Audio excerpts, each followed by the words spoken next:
ASUU suspends 8-month strike.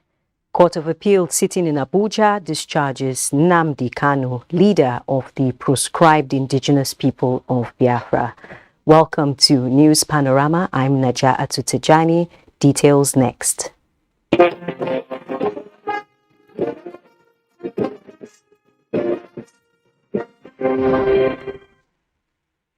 The Academic Staff Union of Universities, ASUU, has announced suspension of its 8-month-old strike. A statement by the union president, Emmanuel Osodeke, says the National Executive Council of the union held an emergency meeting and reviewed developments since the union declared an indefinite strike action on 29 August 2022. As a law-abiding union and in defense to appeals by the president and in recognition of the efforts of the Speaker of the House of Representatives and other well-meaning Nigerians, the ASUU NEC resolved to suspend the strike action embarked upon on 1st February 2002 and consequently directed all members to withdraw services to resume with effect from midnight of Monday, 17 October 2022. That was February 2022, rather. Now, the Court of Appeal sitting in Abuja has discharged the leader of the proscribed indigenous people of Biafra, Nnamdi Kanu, from the remaining 7 counts against him. The 3-man panel of justices of the court, led by Justice Jummai Sanki, gave the order in a unanimous judgment in Abuja. Dele Atumbi of our judiciary desk reports. On the 27th of June 2021, the leader of the proscribed indigenous people of Biafra, Nnamdi Kanu, was rendered to Nigeria to stand his trial on alleged terrorism acts. In the case between the Federal Republic of Nigeria against Nnamdi Kanu, the prosecution preferred 15 counts against Nnamdi Kanu.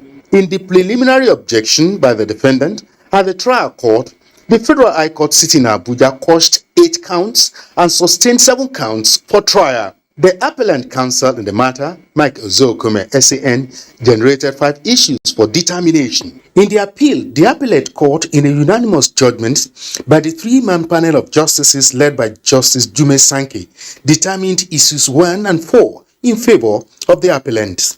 The court equally resolved issues 2, 3, and 5 in favor of the respondent. However, issue 1, which has to do with the jurisdiction of the court based on the manner of the rendition of the appellant, headed the case of Nnamdi Kanu. Due to the manner in which the appellant was rendered from Kenya to Nigeria, denied the trial court of the jurisdiction. With the lack of jurisdiction, the appeal court struck out all the remaining 7 counts against Nnamdi Kanu. Nigeria operates democracy, which gives vent to the rule of law and its concomitant adherences. Today, we saw the potency of the law. The respondent counsel, David Kaswe, declined comment. The appeal court maintained that the rule of law must always be followed in the way or manner a defendant is brought before the court. In Abuja, Dele Atumbi, NTA News. Meanwhile, the Office of the Attorney General of the Federation and Minister of Justice Abubakar Malami says it is aware of the decision of the Court of Appeal concerning the trial of Nnamdi Kanu. A statement released in Abuja by the office clears the air for the avoidance of doubt and explains that by the verdict of the court, Kanu was only discharged and not acquitted, but affirms that appropriate legal options before the authorities will be exploited and communicated to the public. The statement maintains that the decision handed down by the appellate court was on a single issue which borders on rendition and other issues which predate rendition, on the basis of which Kanu jumped bail and remain valid issues for judicial determination. In the light of this development, the federal government will consider all available options open to it on the judgment on rendition while pursuing the determination of the pre-rendition issues. And member states of the Gulf of Guinea Commission have been tasked to urgently galvanize action against the threats affecting maritime security in the Gulf of Guinea region. President Muhammadu Buhari threw the challenge at a virtual summit of the heads of state and government of the Gulf of Guinea. State House correspondent Adamu Sambo reports. The Gulf of Guinea Commission has, amongst other objectives, creating conditions of mutual confidence towards defending the common interests of member states, as well as promoting peace and socio-economic development on the basis of dialogue, consensus, ties of friendship, solidarity, and fraternity. This summit was convened by President Muhammadu Buhari as outgoing chairman of the heads of state and government of the Gulf of Guinea member states to review progress made in their efforts to deal appropriately with maritime challenges in the region. Nigeria considers the effective functioning of the Gulf of Guinea Commission as strategic to the collective security interests in the Gulf region, particularly in addressing issues such as piracy, proliferation of small arms and light weapons, protection of marine resources, as well as irregular migration to the region. The federal government, the president said, has championed several efforts towards fighting maritime insecurity in the Gulf of Guinea. Nigeria has continued to deploy significant resources towards tackling piracy in the Gulf of Guinea.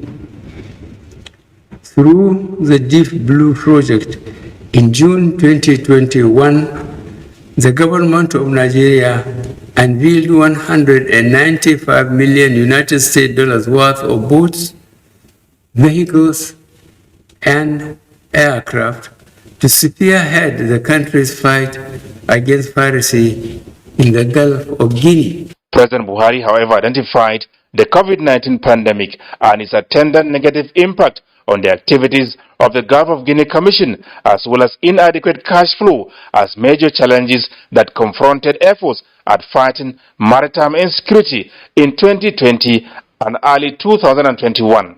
What we need now is to work more than ever towards the revitalization of the organization with a view to synergizing for more effective results towards fighting maritime insecurity in the Gulf of Guinea Commission region.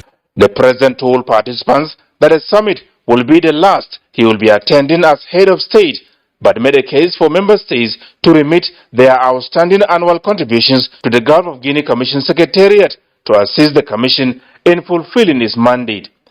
President Nana Akufo-Addo of the Republic of Ghana emerged the new chairman, heads of state and government of the Gulf of Guinea region at the end of the summit.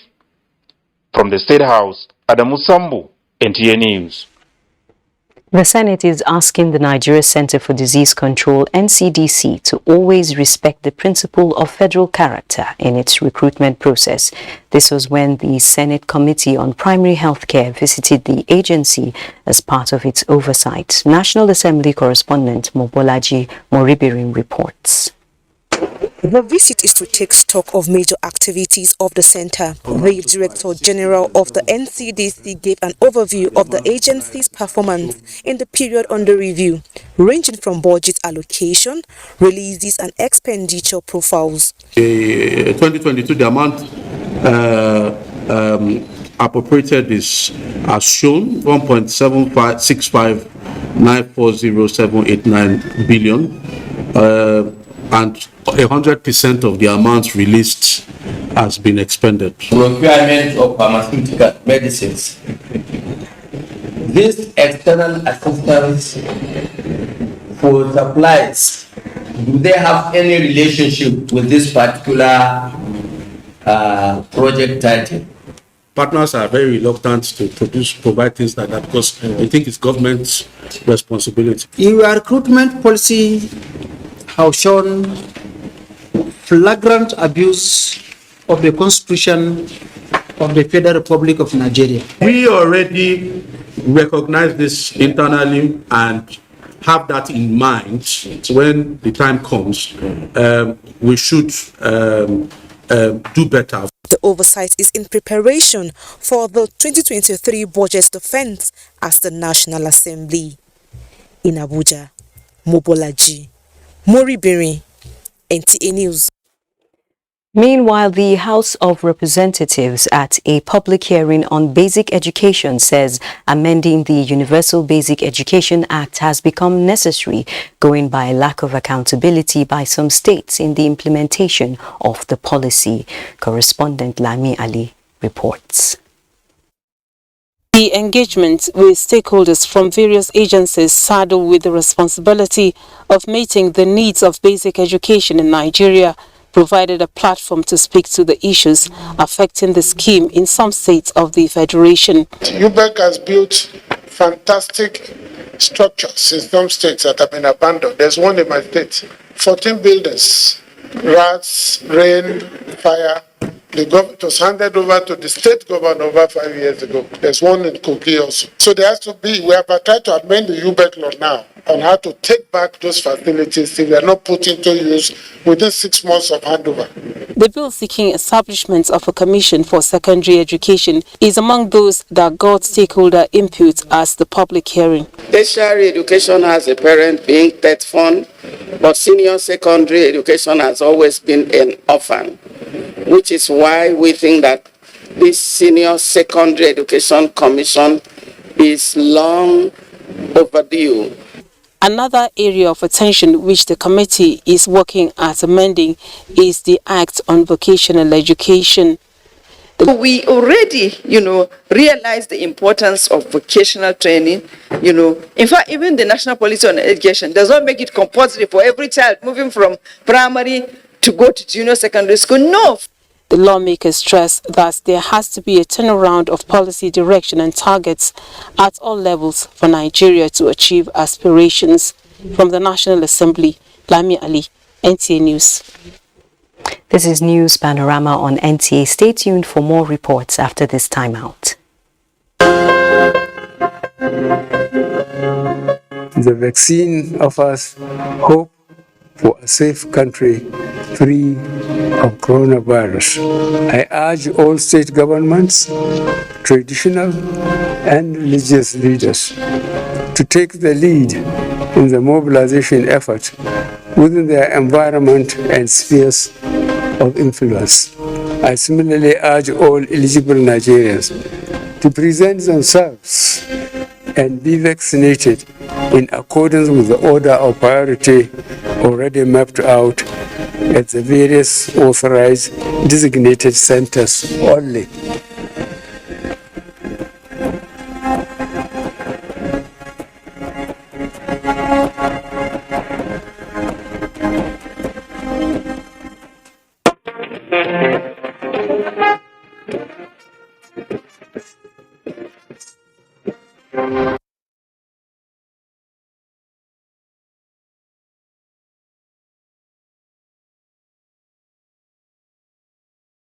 Welcome to Panorama from Sokoto Network Center. The Director General of the People's Democratic Party Presidential Campaign Organization, Governor Aminu Waziri Tambuwal of Sokoto State, has debunked rumors making rounds that the organization has set aside its drive for votes kick-started last week. A statement from the media advisor to Governor Tambuwal, Muhammad Bello, said contrary to what is being circulated in social media and similar platforms, the campaign train is continuing on Monday in Kaduna. It added that the Director General of the People's Democratic Party Presidential Campaign Council was amazed and taken aback when the social media and some other platforms reported that the council called off campaigns. The statement described the report as fake.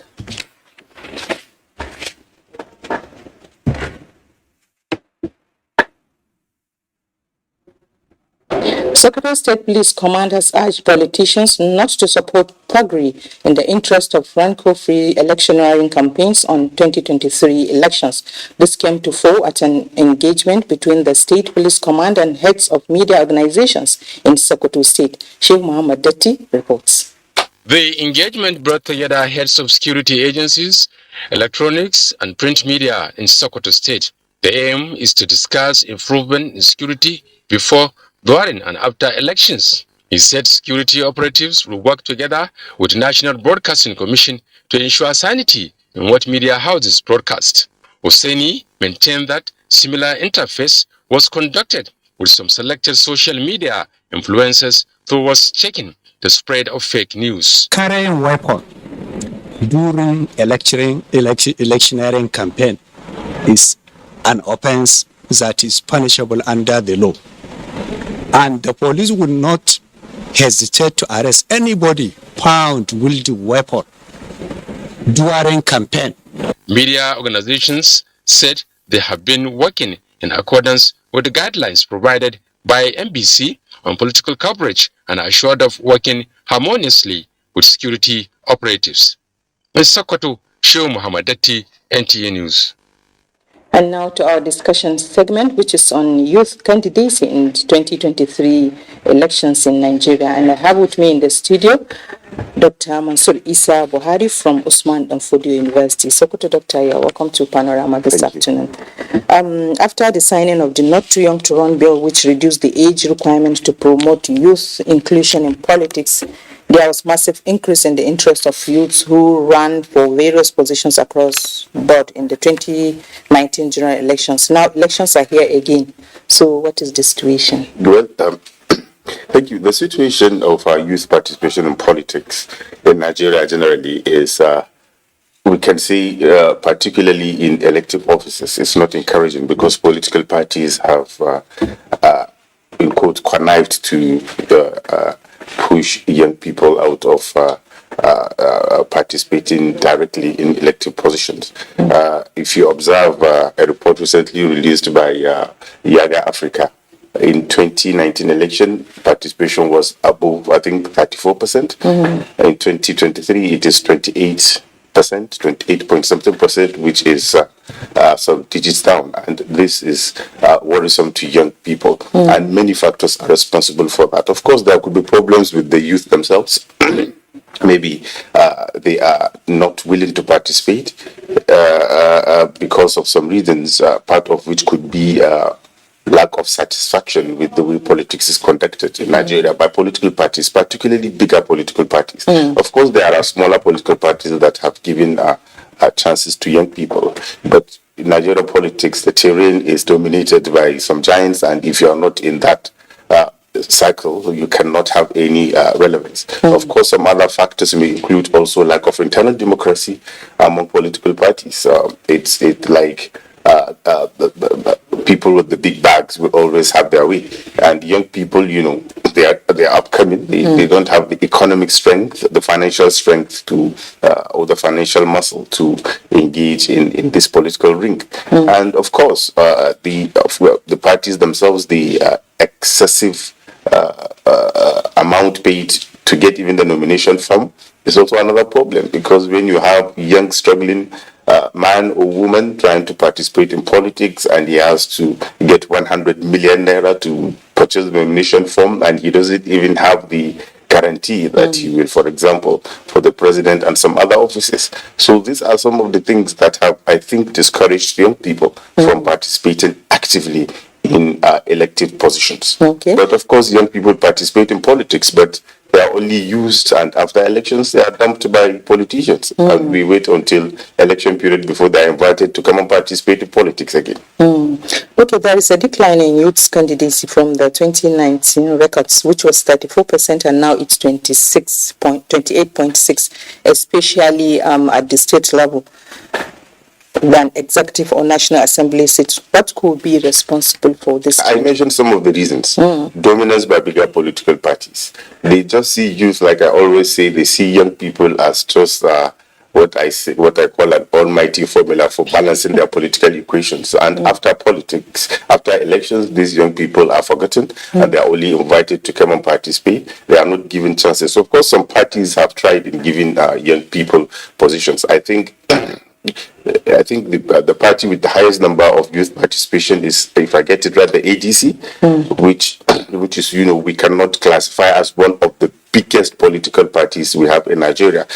This is where I blame the young people also. Now, this is a political party that has come out, for example, I'm not trying to campaign for the party, but this is the party that has given young people more opportunity to participate in politics. And if young people can come together and see how they can now, for example, crowdfund a candidate or some candidates in the party to participate and win elections, I think it will be better. Then, of course, like I said, the lack of internal democracy in these parties. When young people come, you will see a young man of 35 years wanting to become a state assembly member, and he will be told he's too young to participate in politics, so he should give chance to older people. And young people don't rally around one another. That is also another problem.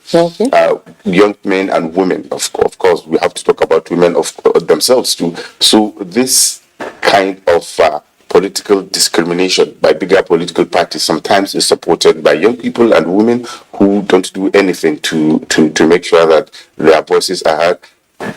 We young people in Nigeria constitute highest percentage of voters in Nigeria. I think we can be above, given the Nigerian context of who is a youth, we can be above 60%. Okay. Talking about female candidates, how will you access the representation of young female candidates and persons with disabilities? In many political parties in Nigeria, in the bigger political parties, I think it is very poor. Women are not given the kind of chances they are supposed to give in elected positions. Sometimes you discover that the only time these people are recognized in when it comes to getting delegates to go and do primary elections, or when it is time to go and invite people during campaigns. But when it comes to the real issue of giving them positions in political elective offices, many times. Look at all the political parties. Sokoto State, for example.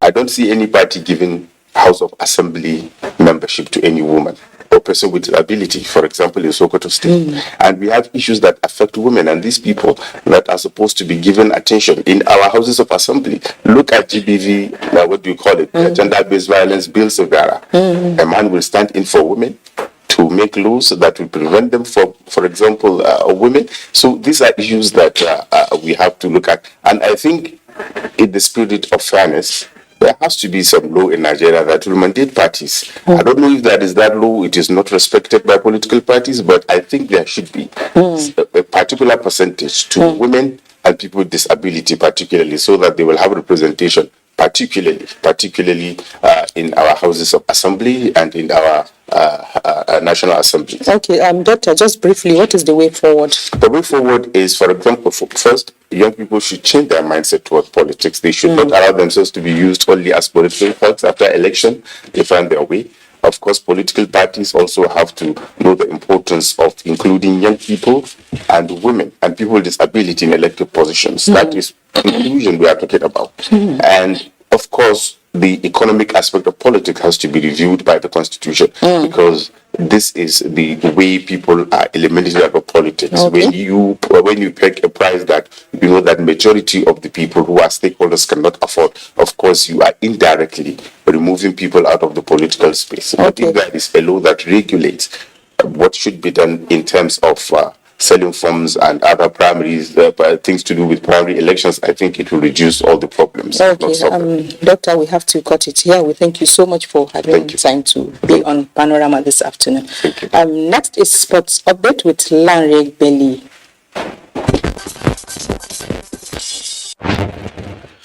The Inspector General of Police, Usman Baba, and host state representatives on Thursday officially unveiled the logo and mascot for the 13th Biennial Police Games Uyo 2022, scheduled for 23rd to 30th November. The game provides a distinctive opportunity to identify sporting talents, most of whom often become stars in the global sporting stage.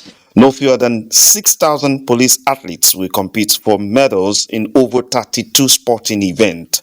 After bowing to Germany 2-1 in their first Group B match of the FIFA Under-17 Women's World Cup underway in India, the Flamingos of Nigeria will have to slug it out with another member of the group, New Zealand ladies, tomorrow, Friday. Sport enthusiasts have called on the girls to go all out for victory. Playing against the champions of Europe, scoring first, and maintaining the lead through 45 minutes. It's not easy.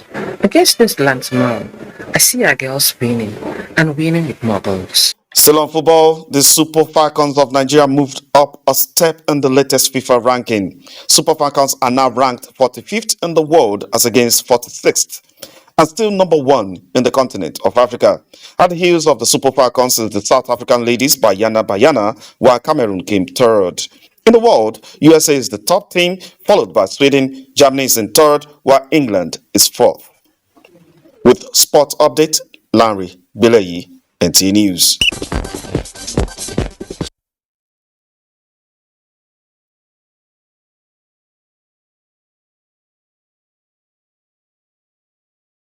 Panorama this afternoon. Remember to connect with NTA Stand Against Rape and Rapists. Be a star. Have a great day.